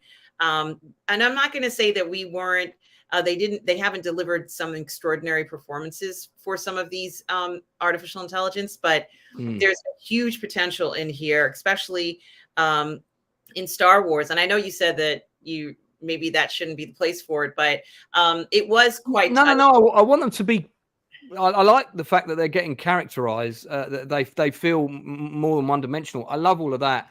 I don't know that I want a debate in Star Wars about AI versus human and whether we need to go. I don't want to go down that social debate. Is what I'm saying. Star Trek's good at doing that stuff. I don't think Star Wars needs to have their characters having a social debate about AI versus humanity and that kind of thing. I want them to have character traits, and I want them to feel like characters that we know and get to love. That I'm all for. Absolutely. And I think that this particular character is a step in the right direction. Yeah. And of course, Andor has known him pretty much since he was with Marva. The first time that Marva became part of his life, that she took him and started to raise him. So he's got to be as attached to this character as much as the character is attached to him. And I want to see how that's going to play out. If anything happens, I hope he's able to. I don't know how he's going to keep the character with him, but I hope he's able to retrieve this poor character, and so they can kind of like be together. I guess that's what I'm saying. I can't believe I'm even saying that. I hope that in the final episode somehow he's able to retrieve him so that the character won't be alone, and at least he'll be with Andor, who he does care about. That's what I'm saying. I hope that the robot gets reunited with Andor. That's my wish for the finale. What are you thinking? What are your thoughts on the final episode? What do you think is going to happen? I have a feeling that there's a fantastic Star Wars Lego set just waiting to be re-released that's got Andor's new ship for the next season and the robot in it. And he's going to become a bit like the next Baby Yoda merchandising thing. And I'm okay with that because I think he's a great character. And I noticed you've got an R2-D2 framed behind your head. I've only just realized Yes, and Baby Yoda. Look at that. Two of the biggest merchandising icons of Star Wars history. I want Andor to end on a great cliffhanger because a good show should always leave you wanting more. I think one of the criticisms of the show, I know there's quite a few people don't like Cassian Andor himself, and they're finding him a character difficult to care about because he can be a bit self-entitled and a bit selfish and a bit annoying. I don't mind that with this show so much because there are so many other interesting characters in it. I like the fact that I like following the villains' stories. So when the show is ticking so many other boxes for me, I'm kind of prepared to let that go. And also he's having a massive arc. And you can see that. And he's kind of only on this bit of the arc at the moment. He's not here yet. He's still coming up to kind of Han Solo bad guy mode. He's not got to the okay, kid, let's smash this thing out of the park and go home. He's not there yet. So I don't mind that he's got a long arc to become a good person because that's actually going to make that more interesting and climatic when he gets there. If there's been this big journey for him to suddenly have a whole big moment of redemption where he does something that's completely unselfish. And I guess we've kind of seen it because that really is the ending of Rogue One. So I guess we've kind of seen the end of that arc in a way. And we're seeing his journey to get to that point. I don't mind that. And wow. There's so much going on. OG fan with Star Wars was just Star Wars says, I agree with droids in Star Wars and Star Trek. I like my green beans quarantined from my mashed potatoes. Yeah. And Lorena Creole has just given me a super chat. Thank you so much, Lorena. I love Lorena. I got to meet her in person when I went to. I've got the hat here. Hold on. When I went to Gatorland in yes. Thank you so much, Lorena. This is so generous of you for the $20 super chat. That is so generous. As you guys know, I just got monetized. Lorena, that is so generous. Thank you so much for the support of the channel and for everything as well. Such a great friend. Fantastic to do streams with, ask advice. Really just so fantastic. Guys, if you haven't already subscribed to Lorena Creole's channel, please make sure you do. And I so appreciate the generosity, Lorena. I hope you are well this morning. Yes, I just got monetized. And you met Lorena. I've never met Lorena. Yeah. We got to meet after I came out of, I went to Gatorland with a couple of friends. And I just said, I'm going to be in Florida for about a week and a half. I was there. And actually, I was really keen to meet people because the my trip did not go as it was supposed to be a kind of relaxing, recuperating trip from some stuff that had happened at home, and that's not what happened. Unfortunately, I don't want to get into it, but yeah, some pretty horrible things happened on that trip. So getting to meet with Lorena was actually really nice because that was one of the more uplifting moment, shall we say. And she took me and my friends to a local place to eat, which was very reasonable and light on the wallet and heavy on the stomach. So it was very nice. I can't remember the name of it now, but I'm sure she'll mention it in the chat in a second. And I really enjoyed Gatorland. We did a video about Gatorland. It's on the channel. Absolutely. It sounds absolutely wonderful. I'm probably going to get a chance to meet Lorena when she comes to New York for the meetup here. I live in New York, so it'd be great to see her then. Guys, do check out Lorena Creel's channel. And thank you so much again, Lorena. I so appreciate the support. And guys, also check out Lorena and I on Monday nights on the Post Geek Singularity for our show, Ladies of the PGS. Do check it out, 6 p.m. Eastern. It's going to be a great show on Monday, so please don't miss it. I hope to see you all there. I also wanted to say hello to, there's some more people who joined us. Heath's Tabletop in Fantasy. Hi, Heath. Heath says, good morning. Well, good morning to you, Heath. Lance, Heath is an incredible creator. He creates tabletop games, action figures. Wow. He has his own. Sounds right up my street, dude. Then you need to check out Heath's channel. He's not only that, he has an online show that he created, like a parody show called The Cultists. And I think, Lance, maybe you and I should review the show together. I don't know. I'm totally up for that. And Heath, if you want to come on my channel and just tell people what your channel is all about, come and do that, man. I'll book in a slot. I have just subscribed to him now. So Heath Robinson. Yeah, okay. God, there's loads of content. Building a board game table. Yes. Okay. So certainly, Lance, you and I have to review his web series. So a web series called The Cultists. It's based on, it's a parody based on role-playing members who I guess essentially worship a Cthulhu style game. I think it's on season 2, but I'd like to do a watch party with you, Lance, for season 1 and 2, if you're up for it. I'm totally up for it. I'm looking at some of the episodes now. It looks fantastic. It looks like the D&D equivalent of This Is Spinal Tap. Tell me in the chat if I'm. Tell me in the chat if I'm right. If I am, I'm all over that. Yes. And I do just want to play my I'm sorry, Tom, I missed my cue. I missed my cue, Tom, but that's okay. I'm going to do it in 30 seconds. We're going to zone out just for 30 seconds and come right back. I got to play my promo, Lance. Just go for it. Okay? It's only 21 seconds. Is that a cue for me to dash?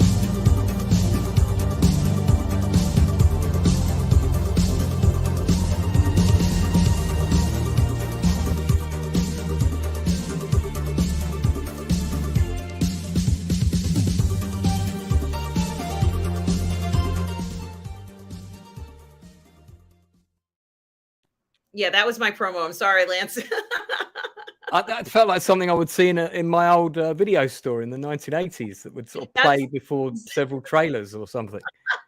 That's right. That's exactly what it's supposed to feel like. And Lorena Creel says, Gatorland hat looks good on you, Lance. It's here.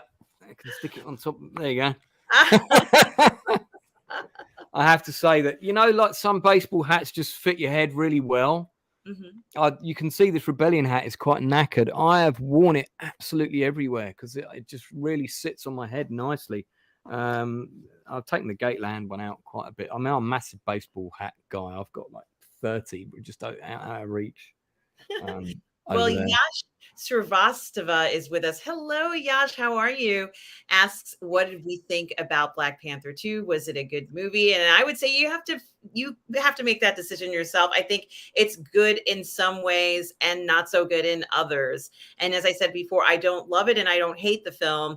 For me, the biggest thing that I was disappointed in was that I couldn't see parts of the film. So that was unfortunate. And of course, I wanted more men in the film. That's just me, guys. I'm always going to want more men in a film. So sorry, when you meant you couldn't see parts of it, did you mean the way it was shot? So in some of the scenes, Lance, there's an underwater kingdom, which they've talked about. It's going to be amazing. Tulakan, is it Tulakan? I may be pronouncing it wrong, but it's gonna be Namor's incredible underwater kingdom. We saw on television, the trailers looks incredible. I get to the theater. The part where the underwater world is there. I expect it to be romanced by this underwater kingdom, just to be so amazed by how beautiful it looks. So I'm sitting in the theater, I'm looking at the screen, and I can't see it. It's too dark. Yeah, it did. Yeah, there were. I mean, that's a common problem with a lot of films sequences these days. I mean, look at the ending of Game of Thrones, that big battle scene, and I rewatched it on a friend's huge screen, and you still couldn't see half the stuff that was going on. And then you've got the DOP telling everybody that, oh, your TV set's tuned incorrectly, you need to redo that. Sorry, but I don't want to have to fiddle around with my TV set when I watch a show on television. I quite like it to be correct in the first place, so I can just watch it, you know. So excuse me for being picky, but yeah, so it did feel like there was a bit of that style going on there. I mean, I have a theory about that maybe James Cameron actually sabotaged it in the editing room so that it doesn't look. By the way, I'm only joking, Mr. Cameron. So I love you, but maybe he did that so that it doesn't upstage Avatar 2. We should talk about Avatar 2 in the trailer for that. We should, and you know, I have to wonder about it because of the amount of hype associated with the film, and you know, because I was so looking forward to that part. I think the man who plays Namor is incredibly hot, and you know, when he shows up in the middle of the night on the shore with them, I wouldn't be pointing things towards him like that. I'm like, who are you? You'd probably be saying quite a few other things as well, I would imagine. I'm like, what are you doing here? What's your name? Yeah, you want to go sit by the fire? Like, I wouldn't have. Are you here to start a new race of super beings? Can I help you in some way? Well, that was something that I also questioned, was that the character, who's the princess? She's a princess, right? And usually people want to be romantic with princesses. You know, I felt like there should have been a connection between Namor and Shuri, because he asked her to put on this dress, and then he gave her a very special piece of jewelry. And I thought to myself, if a man is giving you a dress and jewelry, then maybe he thinks, you know, kind of wants to be romantic with you. It got really close. I thought, you know, they were going to bring out wine, and then, you know, the next thing you know, they're kissing. So that's how I looked at a lot of this. And to be honest with you, I would have liked to have seen that too, but it's okay. You know, it is what it is. Jack Lumen says, at Lorena Creole, how is it that keeps pronouncing your name like there's a tilde on the end? Pardon my autistic nitpicking. Yeah, I do it. I always say Lorena Creole. Lorena. Well, it comes from France, that pronunciation. I cut through that. I just call her Beanie, so that makes it easier for me. I just call Lorena Beanie. And I happen to be French, Jack Lumen, so maybe that's why I do that. Who knows? You know how Americans can be when it comes to these pronunciations. I'm probably getting it all wrong.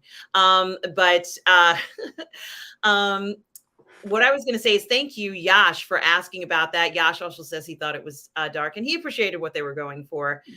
There is that maybe later reiterations, Lance, will come out and it will be a little bit brighter. And I thought I was losing my vision. I mean, you'd think that people could get these things right first time in the modern technology era that we live in.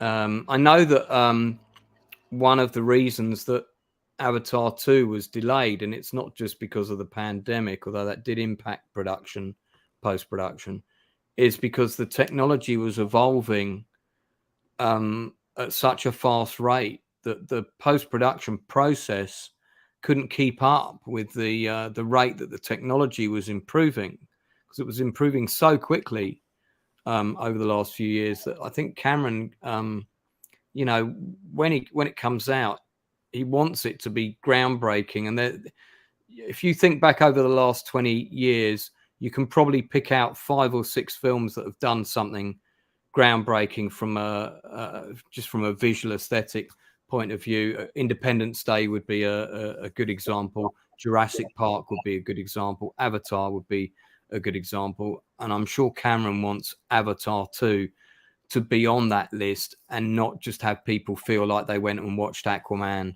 3.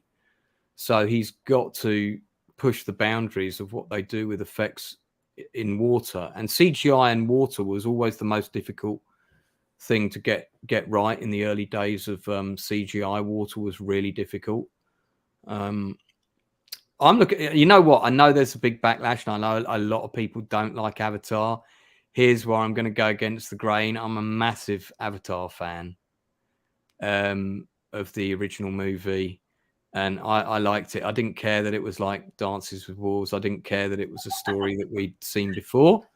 I think it was something that could well easily happen. You know, if we went into space and we found a planet that was full of really rich minerals that we wanted, and there was a race of indigenous on there that didn't have guns but had spears. Well, you know, look back in history and you kind of know what's going to happen.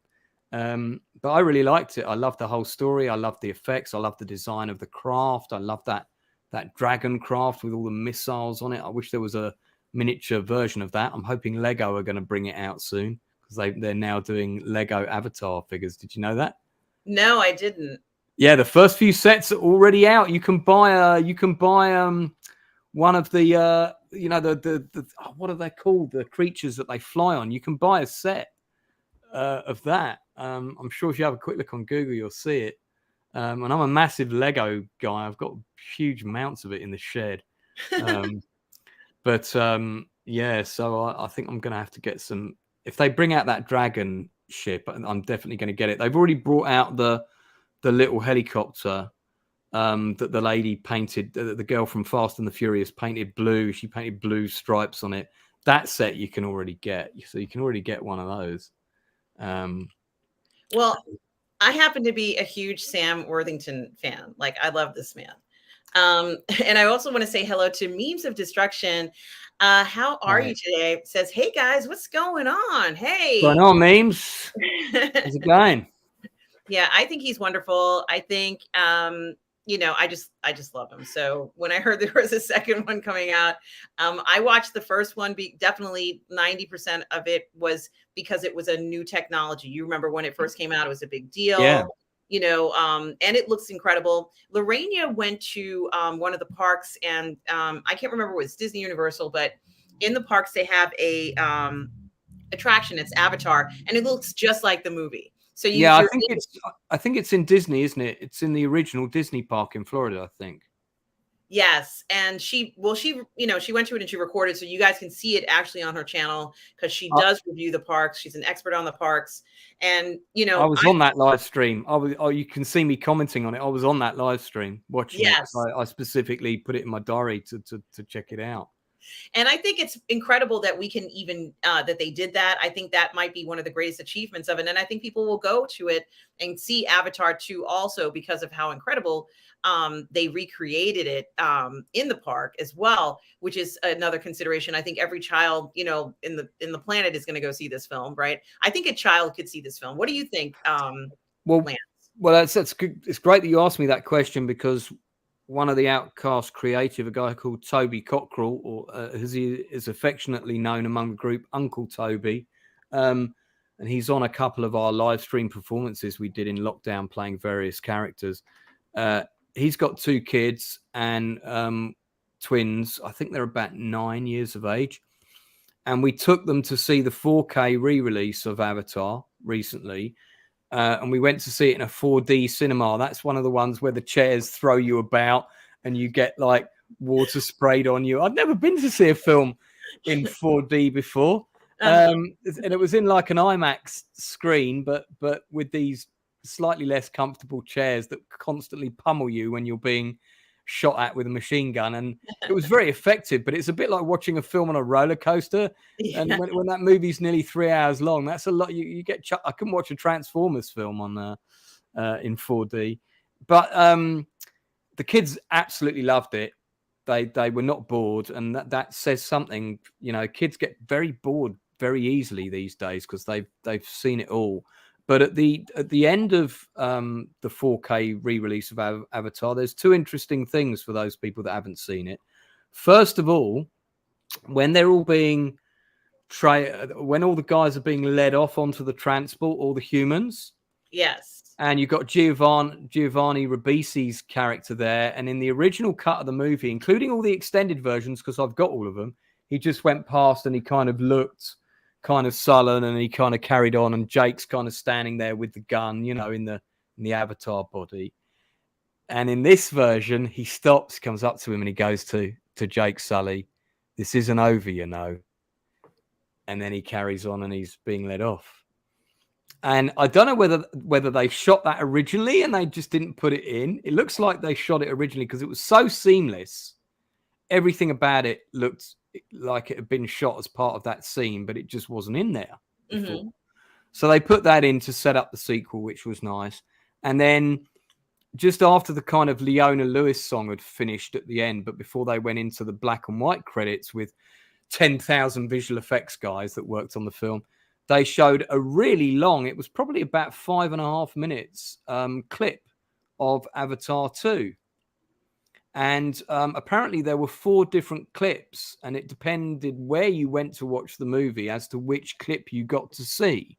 They put different clips in different regions, and the clip that we got to see was with Jake's son. So him and Neytiri have obviously had a son who looks just like him, and he was trying to remove a harpoon out of a whale fin, this huge whale that had been harpooned. And I'm guessing the plot to Avatar 2 is that the bad guys have come back. This time they're going to mine for unobtainium in the water so that they keep thousands of miles away from the land that's occupied by the Na'vi.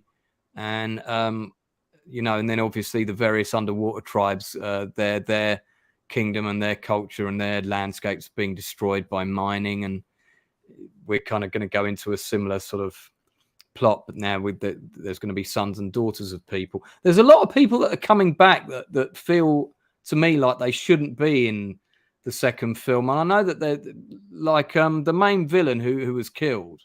He's a fantastic actor. That Stephen, I forget his name. Stephen. I followed his career a really long time since he did that. He played a serial killer in that film with Michael J. Fox, The Hard Way. Mm-hmm. He was the serial killer in that. He's a phenomenal actor, but I felt like maybe there should be a new villain in the second one. He plays Quaritch, I think his character name is. And but he's coming back, and I suspect what they're going to say is that he's going to be like a clone.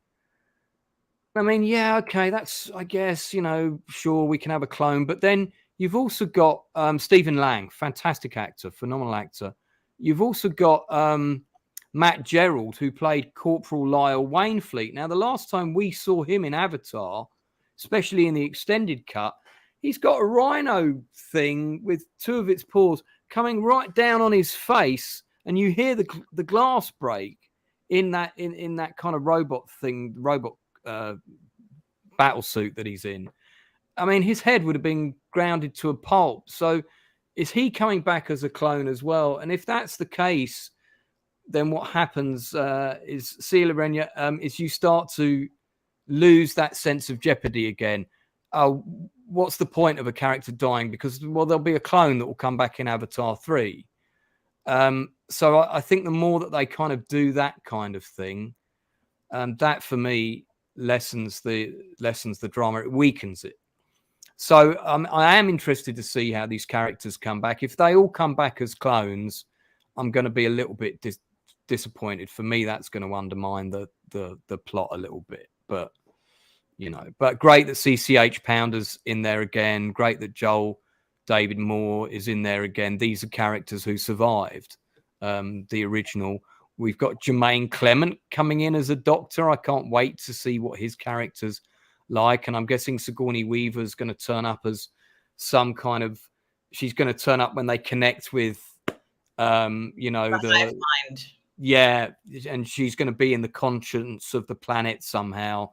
I hope she doesn't turn up in a physical form as a clone. I think that'll be, you know, maybe her face will appear in trees and talk to them or something, which will be a bit hippie-ish, but yeah, I can see that working. And thank you, Means of Destruction, for the $4.99 super chat. Thank you so much. Means of Destruction says, "Oh, congratulations on becoming a partner." Thank you so much, Means of Destruction. I so appreciate it. So generous of you. Yes. I am monetized now. Thank you, everybody who supported me. It certainly does mean a lot. And great. I so appreciate it. So generous of you. Thank you so much. Let me ask you, what are your expectations of Avatar 2? And did you like the first one? An actual confession is I liked it until they made Sam Worthington look like one of the Na'vi. Oh, but that's just purely a personal thing, isn't it? Because you find Sam Worthington hot. You didn't find Alien Sam Worthington hot. No. Because I did find Alien, what's her name, hot? Natiri. Saldana, yeah. She's beautiful. She was beautiful either way. It's just that he looks very different.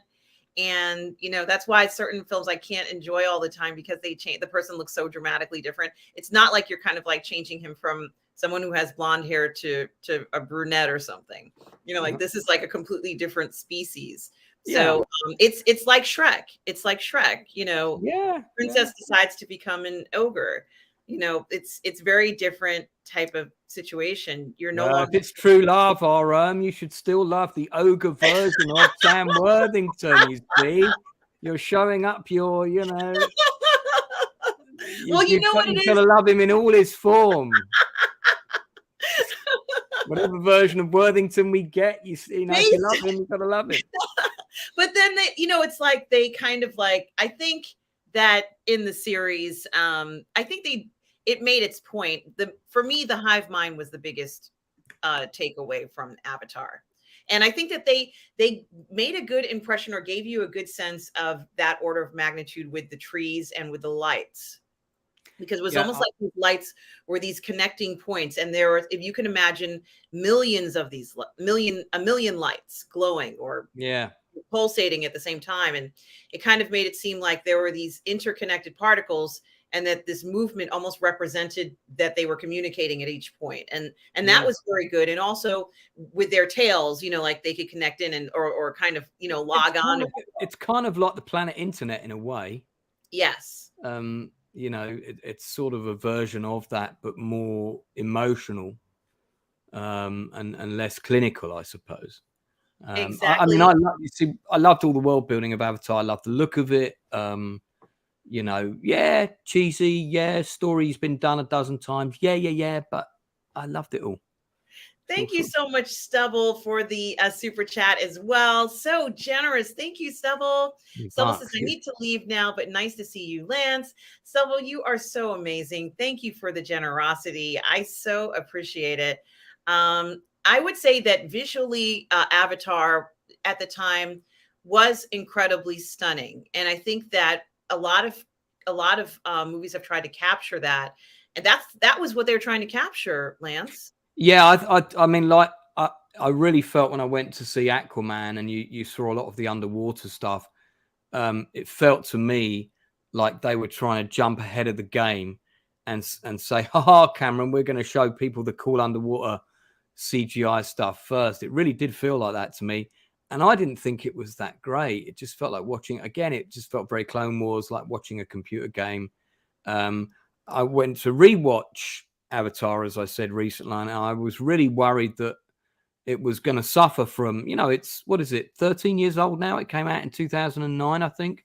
Mm-hmm. And so I thought, it was going to suffer. I didn't find that. I found it still, I think they've tarted it up a little bit. They've probably gone in and they've done a polish, and that's okay. I don't have a problem with that. It's not like they went in and, made Greedo fire first in the big battle scene. They've kept it all the same. Apart from that little line that they added in at the end, but it still, to me, it still looked great. It still looked very convincing. I was still in the world. I mean, I've seen that movie at the cinema about 7 times, and I saw the extended version the first time it was ever shown in the UK in the cinema. I was there, just like I was at the extended version of all of the Lord of the Rings films. The first time they were ever shown in a cinema in the UK, I was there, and it was great. I loved all the extra stuff they put in. It was a lot more violent, the extended version of Avatar. A lot more people getting killed in the battle and other monsters joining in, and it was really good, actually. I didn't mind that at all. Sorry, somebody's just to watch Avatar, mute the volume, ignore the special effects, pay attention to what's being said. You could add your own soundtrack if you did that. Well, it's yeah, something to think about, and it really is great to hear your opinion about it, because I think everybody takes something different from Avatar, and they did. I think that while it was true, the graphics and everything was pushed, people did really talk about the story a lot. And I know that they had to change certain things around, like they didn't want to use unobtainium, they wanted to use another name, and there was all that sort of stuff that would happen with copyright issues. But to be honest with you, the performances were really good in the story too. yeah. I mean, that was a bit of a stupid name, and I just don't understand why they couldn't have just called it something else. But I haven't been on the Avatar ride, Animal Kingdom, because there's two. There's a boat ride, and there's one where you get to ride on the Banshee. That's what they're called, Banshees. And I would love to do that. And a friend of mine went there recently with her kid. In fact, she arrived there a week after I left, and they wanted to go on. They went on the Avatar riverboat ride, and that was the only ride they got to go on in Disney in the park the whole day, because all of the queues were like 2 hours plus, and it was so hot they couldn't do it. So they just wandered around, went in shops, went on one ride, went home. And damn, that's not the Disney park I remember when I went there. That's a bit of a shame that was the case. Yeah, there are certain times of the year where it's just packed, and I know the summertime is probably one of those, and during the holidays it can be very difficult. And hello, Bunyan Snipe. How are you? It's good to see you. I hope you are well. I know you are in the UK. It is really, really nice to see you this afternoon where you are, and this morning here. Certainly something to think about. And I think I saw one other name. Yes, he was adding Stephen Lang's name there when I couldn't remember his surname. Thank you, Bunyan. And hello to you, Dad Man Walking 55 says good morning. Well, good morning to you as well. I hope you're having a wonderful morning. We've had such a great conversation today, Lance. Yes, and I know we've kind of run out of time here because I can't go past 2 hours. But what I was going to say is, where can people find you, Lance? In London. Where can people find me? So online. I mean, specific to me is the Diamonds in the Sky website, which is diamondsintheskybookseries.com. If you like your science fiction stuff, not too heavy on the sci-fi, kind of set now, very character based, that's my sci-fi book series. The first two are out on Amazon to purchase, and the third one I hope to have out next year.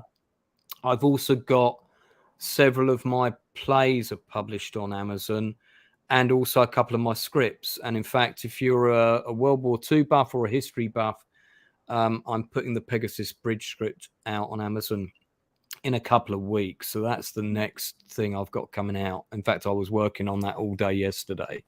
That was a film that we tried to get made for 3 years, and sadly it didn't happen. That we could do a whole stream about that, but let's not. But I just decided I wanted to get my version of it out there, so I'm publishing the script. So that's going to be out on Amazon for people to look at. You can find me on Twitter. I think it's Lance Nielsen WD, which stands for writer director. Nielsen is spelt the Danish way. Obviously, the Outcast Creative channel is my channel, but kind of also in conjunction with the Outcast that I run with Dickon. And then I'm also on Facebook. Don't just send me a request, send me a message if you want to find me and add me. But mainly, yeah, I mean, there's also an Outcast Creative Facebook page as well. Do subscribe to the channel though, because I'm trying to get my channel monetized. And I keep going up and down. It's like at one point we were at, I think, at 860 or 870, and then I went away for 6 weeks for the summer and didn't really do any content, and loads of people dropped off, and then we were down to like 780 or something. Now we're back over 800 again. So I seem to be in this kind of seesaw mode and trying to put out content regularly, but when you're doing about 4 other jobs, it's not always easy. Well, guys, definitely like and subscribe to the Outcast Creative here on YouTube, Lance's channel, as well as check out his website, which is in the video description here. It's also in the chat. I also want to say hello to Simmarine 1969. Hello. We are just wrapping up the show, everybody. Please do like and subscribe to Lance's channel so that he can get monetized as well. And also like and subscribe to my channel if you haven't already done that. Certainly do that. We so appreciate all of you who have stopped by today with the generous super chats, all of the support in the community. Thank you so much for everything.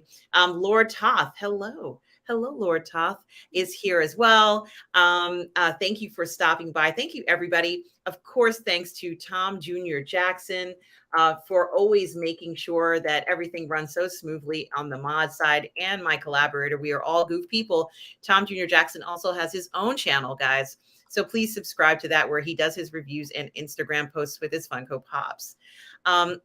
Guys, you can always find me here on Positive Fandom. You can also find me on the Post Geek Singularity on Lorena's channel as well. Here is the link for the Outcast Creative guys.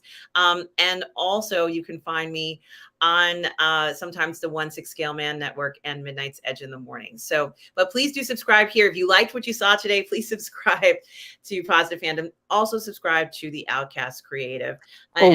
Just to mention, of course, we run acting classes on Monday nights. So if you ever want to go to one of those classes, you've got Suzette Pluck, who runs them in Birmingham at the Rainbow Pub every Monday from 6:30 till 8:30. And then the London one is 6:30 till 9. We go the extra half hour. And that's at the Brew House and Kitchen Pub in Highbury and Islington, London. You can just turn up. You don't have to book. It's £15 the first time you come. It's £10 if we know you all by prior booking.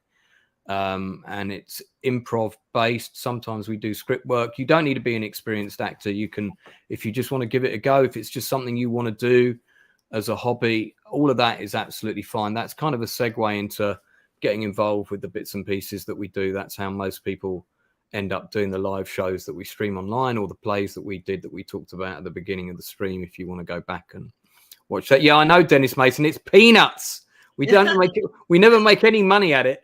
And we're talking about having to put it up next year, but I mean, people have got even less money than before. So we didn't get to talk about Yellowstone or 1883. Well, you'll have to come back and we'll talk about it. This happens a lot. We do end up really wanted to talk about those shows. So we should have talked about them instead of Wakanda. But they're great shows.